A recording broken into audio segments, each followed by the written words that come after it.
everybody, to another edition of the Ripple Intent Podcast. This is one of your hosts, Kyle McCroskey, here with Jon Grant. Today, first I guess, Jon, go ahead, say hi. Hi, everybody. It's great to have you back for another episode. Hey, man, good to see you. Today with us is a special guest, someone who has been involved with Ripple Intent in the Denver area for a long time, has been a huge supporter and an awesome contributor, has helped us facilitate, and just an all-around great person, and that's Katy. Katy, I'm going to let you introduce yourself. Go ahead. Welcome. All right. Thanks for having me, guys. Excited to be on here. My name's Katy Corrigan. I'm the healthcare core market leader for GE Johnson. I've been in the construction business for about 22 years and have learned a lot with a lot of different roles, and excited to continue this conversation. Awesome. I'm glad you're here. I remember when we first met, your energy and excitement and enthusiasm for the development and construction industry was like palpable. I could just feel it. You were like, I couldn't like be tired that day. You would just get around you and you're like, well, all right, here we go. Get up, get happy, get positive. It's so awesome. And you still bring that vibe. So I love it. Thank you so much for doing that. Absolutely. And thanks for being here. So we are going to jump in with, we did the symposium a while back, and we spent 2 days dissecting the word trust, which, for a 5-letter word, it shouldn't be that hard, but it turns out it actually is really, really hard. And we've had so many conversations about that word and that event since, and they continue to flow. And we wanted to deep dive today on one aspect of it. So Jon's going to give us a little bit of background here, but there was this element that we talked about of how we create and also influence the levels of trust we have with others and ourselves in the context of caring. And so this whole concept of caring was pretty fascinating. And like I said, it's created a lot of conversations since. So Jon, can you give us a quick snippet of what caring was from the book that we referenced during that event? Absolutely. So one of my new favorite reads is Charles Feltman's The Thin Book of Trust. And I don't love it only because it's a thin book, but it is a quick and helpful read. And so Charles Feltman really dials in multiple distinctions of trust. He breaks it down to 4, right? And so we're talking today about caring.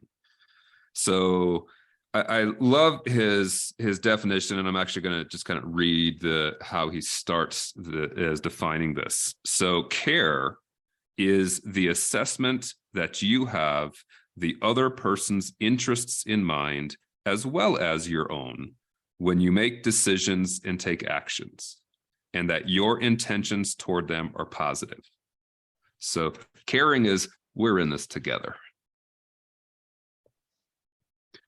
And part of what I love about that is really like taking a closer look at what does caring really mean in the workplace?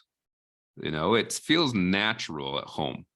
That, right, you care for the people you love, you care about deeply, and that typically helps to build trust. But when you get to work, do you need to care?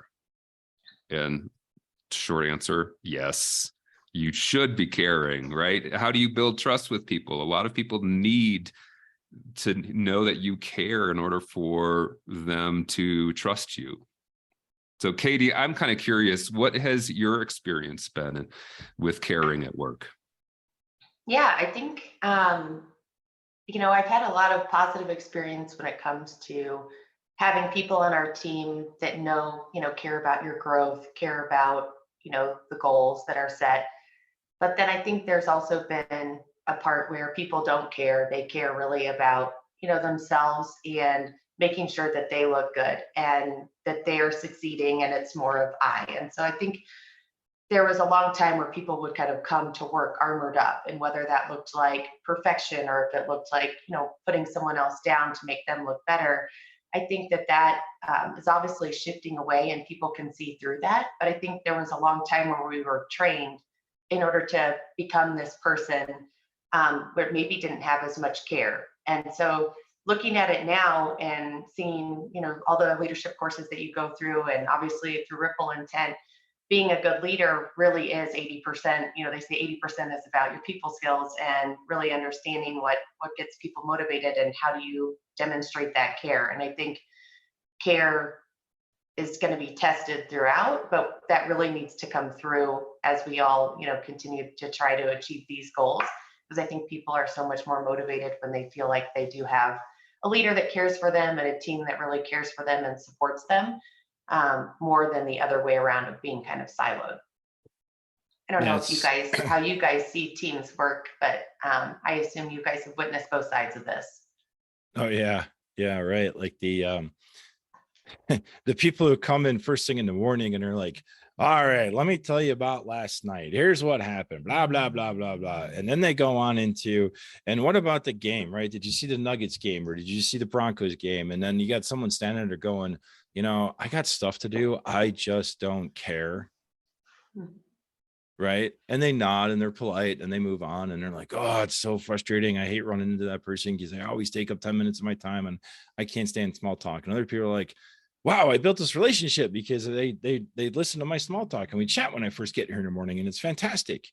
And it's like, so that's like a really simple example at work of people who use the word care and they're like, I just don't care. I don't care what you have to say. I'm focused on the work, right? Whatever it is I need to do today, that's what I'm focused on. And you helping me accomplish that is what I actually care about. I don't necessarily care about you as a person. Big difference there, right? Between the work and the people. Definitely. Big difference, but you've also got the person who's trying to get that work done feeling like you don't really care about my priorities either. You want to chit chat and we actually have business. So this is a really fine balance that I feel like goes both directions. Yeah. And who's right? Is one person right or one person better than the other? And is there a right context for where do you draw the line with caring, right? It's a big deal. Especially when people see other people as, oh no, here they come. We're going to waste 10 minutes of this meeting having small talk in the beginning because that's what they want to do.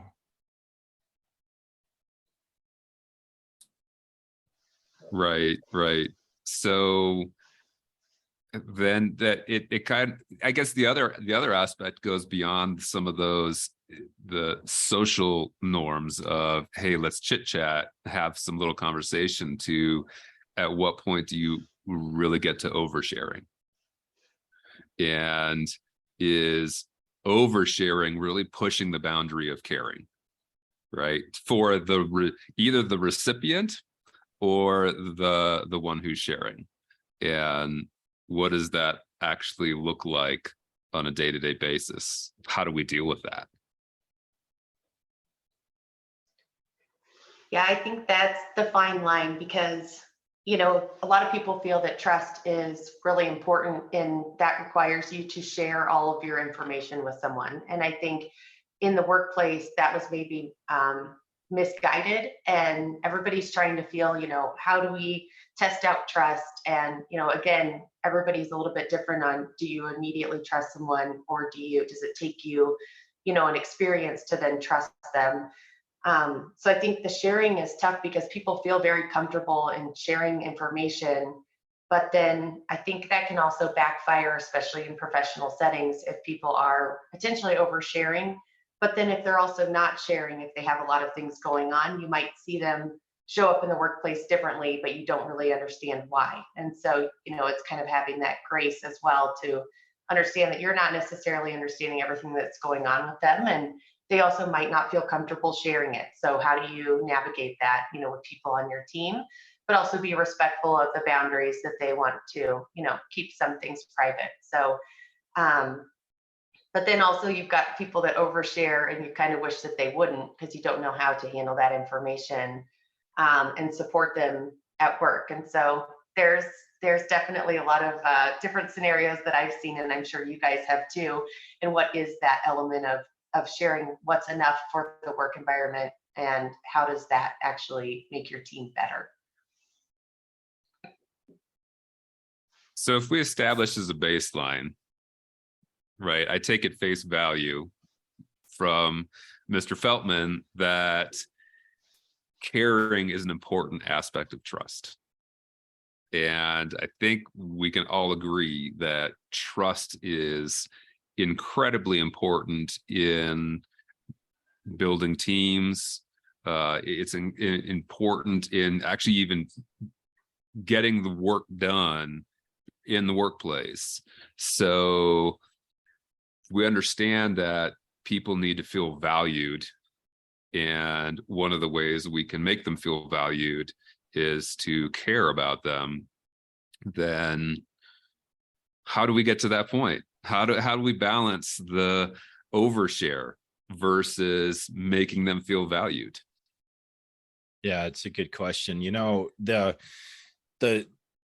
4 elements that he talks about that have to exist for trust to really be established and strong.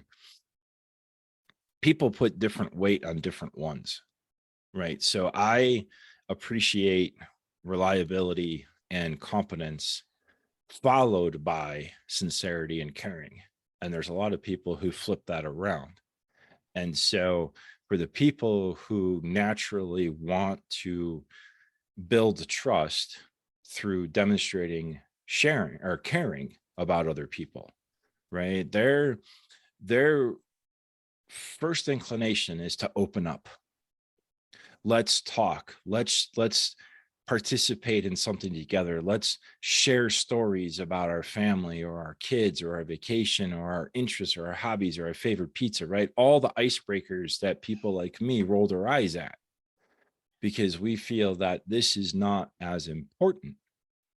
Though we can't just say caring is not important at all. It's just less important than some of the other things. And so trying to navigate a way at work to demonstrate that you care about people. It's not just sharing, because we've seen it go the other way. Like you're talking about, when you overshare certain things, trust is actually damaged. And what used to be taboo pre-pandemic was suddenly important to talk about because the HR folks halfway through that pandemic said, oh, guess what? Your staff are dealing with mental issues, physiological issues, health issues of themselves, health issues of their families, and you as a manager need to have those conversations. Go. And a lot of people, right? And we were like, Yeah. oh, okay. This is all new. This is all new. Let's throw in religion and politics too. Why not? Let's just go for the whole shebang, right? We'll talk about everything that we've learned as a society not to talk about at work. Suddenly it's, you need to go and talk about this because this is going to help us retain employees. And those were some very awkward conversations. Very awkward. Yes. And, you know, it was hard to, make that shift. And now it's kind of like, you know, everybody's getting back to, I quote unquote normal. There is no normal. So it's like, do we continue that dialogue, or is it, back to here's what we don't talk about anymore. And so I think that's, how do you express caring for your employees without, making them feel uncomfortable? I don't know. I think that's something that, is a good question. We talk about telling people they're doing a great job, but how do you do it, right? Because a lot of people are different. We talked about this at the symposium. A lot of people receive feedback differently and praise differently depending upon, their personality. They might want to be, recognized in front of a room, or somebody wants it in a thank you card or an email or what, or maybe it's just monetary that they are looking for. And so I think it's trying to figure out how to express caring without, I don't want to say baby people, but also making them uncomfortable. You ever see anybody overshare, like to the point where you're just like shaking your head going, oh my God, just please stop? Yes. Yeah, I think I just saw that, a lot of it at ASHI PDC this week. So yeah, there's always some oversharing, to a point that you kind of see them in a different light than what you expected, right? And you have kind of this idea of who the person is. The minute that they maybe overshare a little bit, things start to look a little bit differently, and you have to kind of you want to keep your filter on of, not thinking of them in that one instance, because they might have really needed to overshare, and they're probably feeling that maybe they overshared too much and are embarrassed because they weren't seen in probably the light that you would want them to. So, but then I think there's also been oversharing that has been a real positive, and I get to know that person better. And then for us, it's created a better experience. It's a better relationship because they did share things with me. So I don't know what your guys' experience is on the oversharing, but I've seen it very positively, and I've also seen it very negatively as well. How do you respond? So let's go into the positive side, right? And so I guess maybe there are two questions for you here, Katy. So I know we kind of talked a little bit in our earlier conversations about, oversharing and vulnerability. Right? There's sharing in general requires some vulnerability. So let's kind of touch base on that a little bit. Like, what do you see as workplace safe vulnerability? And then how do you feel like you respond in those scenarios? How do you know when to decide to that, well, I'm going to back off a little bit and maybe just let that one pass by, or when do you lean in? Yeah, so that's a great question. I feel like the workplace vulnerability, when it's positive, is when somebody comes to you and they feel comfortable to share with you, hey, I'm really not feeling valued. Here's where I'm struggling. I'm coming up towards a burnout situation, and I just really want, either your advice or just like understand, like, how are you doing this? Or do you feel the same, do you feel the same way with the role that you're in? Especially if it's someone that is kind of like a counterpart to what I do. And so we get to talk a lot about that. And I feel like that then is helpful because we both are sharing some of the frustrations potentially of like the job that we're in, or, how companies are, how they support you. And so I think for that, that's definitely one that brings us together, and we're able to help share kind of some tips and tricks of, how to make it better, or this is what I did, or, I eliminated this in my job description and delegated that because it was taking too much time and it didn't give me energy. So I think those are ones where it really comes together and you're able to help one another out. I think where the oversharing that maybe doesn't go so well is if employees come to you and they talk about people per se, instead of, the tasks. And obviously people are a big part of, if you're happy or not in your job.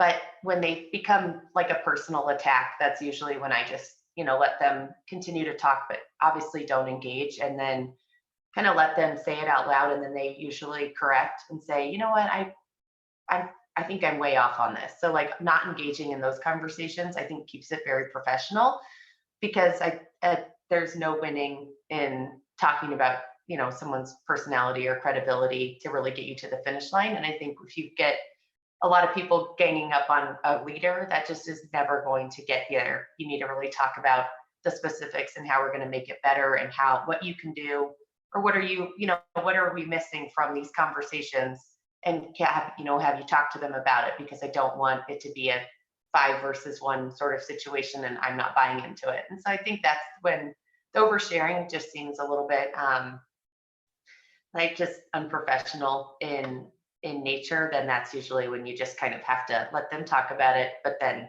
kind of give them some feedback as to maybe how to deal with that person, but not engage. And so usually they'll notice that they are maybe off on this topic. So Yeah, the gossip is a killer, right? I mean, the gossip, the politics, all that stuff. We know that. We all see that. We feel it. Some of us have been in it for a long time. You understand how horrible that can be, and detrimental that can be. And that type of sharing goes in the opposite direction. I really like what you said there about being able to delegate a piece of your job description to someone else, Because that is something that is talk about taking the steps of demonstrating caring because someone shared with you. So we talk a lot about self-awareness. We talk about knowing how to align the right work with the right people. And there's nothing more powerful than having an employee or a teammate come to you and say, I know I was assigned to do these things, but I'm just not feeling it. I don't like this, or this is not the work that I get up for.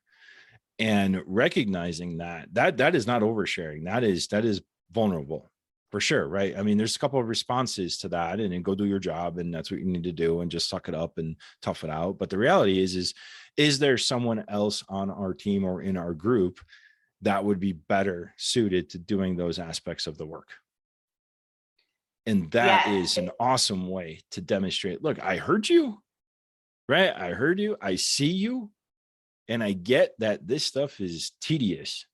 Now, you won't always be able to move it around, but just doing those three things, right? I hear you, I see you, and I agree that this is not the best work for you at the moment. That right there, as a leader or a teammate or a peer or even a subordinate, right? If you're working under somebody and your leader says that, let me help, or how can we do something about this? But recognizing that, right, Katie? I agree. And I think it also allows, when you do delegate, then you have someone that gets to own something. And I think everyone hears that when they get to own something and they make it theirs, they do such a better job than if someone telling them what to do. So it's like, hey, here's a task, and we know this person would be really great at it based on their skill set, and they are going to own it. It's like there's going to be so much more energy, I think, coming towards, if you get to shed something you don't like, someone picks it up that they love that work, then it's just, I think it's fantastic. And it kind of gets you out of that. You're going to check the box for your role, and these are your duties. It gets you kind of everything that Ripple Intent talks about. Here's your strengths, and what do you really get energy from? And I think that is trying to divvy that up versus saying, you're all in the same role, you all have to do these things. What do you think, John? Yeah. Honestly, I am not inclined towards caring. I'm really not. I have to have the right mindset about it. So I love that that's like one nice tactical thing that you shared, Katie, right? So, I mean, there's a very action-oriented approach. I am learning still. I have to practice at this, right? If someone is sharing, especially if we head down the personal path, right? That they're sharing something that, hey, I've got something going on, or it could be, oh my gosh, this stuff you're asking me to do makes me so frustrated and drives me crazy, right?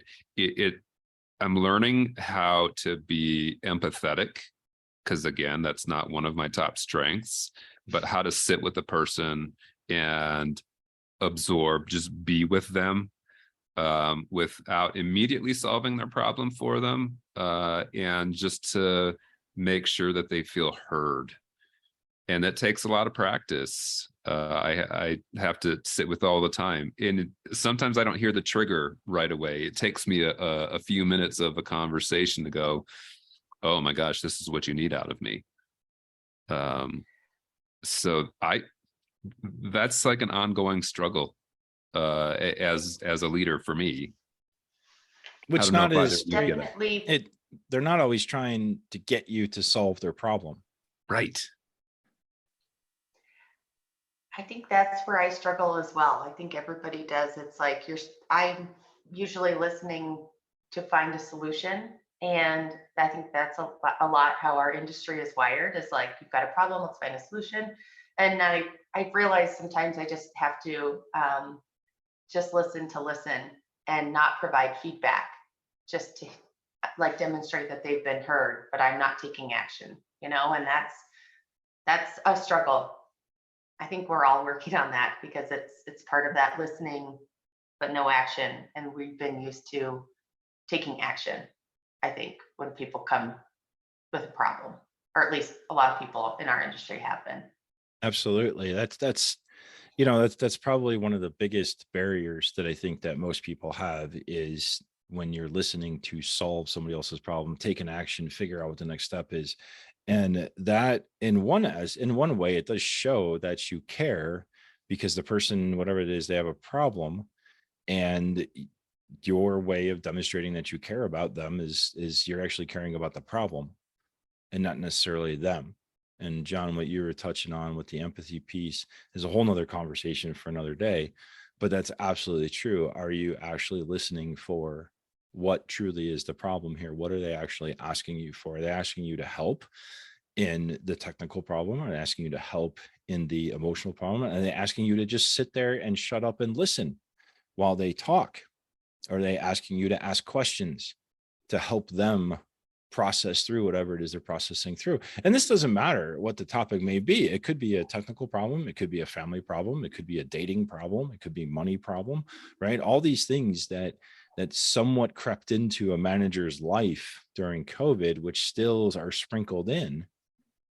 You don't necessarily have to solve those things and dismiss them because they're oversharing that. It could be that they're sharing just because they simply have no one else to process this externally with, and you're there. It doesn't mean you have to become involved. It doesn't mean you have to be a part of it. It doesn't have to mean you have to suddenly become best friends and solve it with them. It doesn't mean you have to go tell everybody. But the point is like you said, John, what are you actually being asked to do? That's a big question. And I want to watch our time. So before we go, one last thing around caring at work. One last thought that you'd want to leave with our listeners. I'll start with you, John. What we just talked about, the first thing I heard was care. This is where caring at work and at home are the same. Sometimes it's just about understanding what's needed to make sure that the people feel heard, right? And maybe you just need to sit with them, but I'll keep practicing. Katie, how about you? All right, mine is take your armor off, and really show up for your people and your team. And, if you're remembered for being the person that cared and really, might have shown weaknesses by saying, hey, let's talk about this, or, hey, I want to be the first to just, clear the air here, and I'm sorry, be that person. If that's the way you're remembered for showing up, like, that's a great thing. And I don't think that shows a weakness where we might have seen that in the past. And so, having that vulnerability, trusting people, having positive intent, I think that's a really great way to show you care. That's awesome. And I would say that, like I mentioned before, even if you don't believe that caring is important, or if it's not as important to you as other aspects that help people develop trust with you, it's still important for you, even if it's the 4 out of 4 on the list. And be mindful that it might be 1 out of 4 for some of the people that you work with.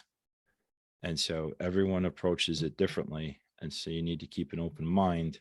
And still, there are ways to demonstrate caring without oversharing, with intention. And so with that, I think that's going to wrap up this episode of the Ripple Intent Podcast. I want to thank John Grant, co-host, and thank Katy Corrigan for joining us today. Thank you, Katy. Really appreciate the insights, thoughts, and what you shared today. It was a wonderful conversation. And for all of you out there, we hope that you continue to listen and follow us on LinkedIn, follow us on our website, come to our breakfast clubs, all the fun stuff that we do at Ripple Intent. So until next time, we thank you, and we'll see you down the road. Take care.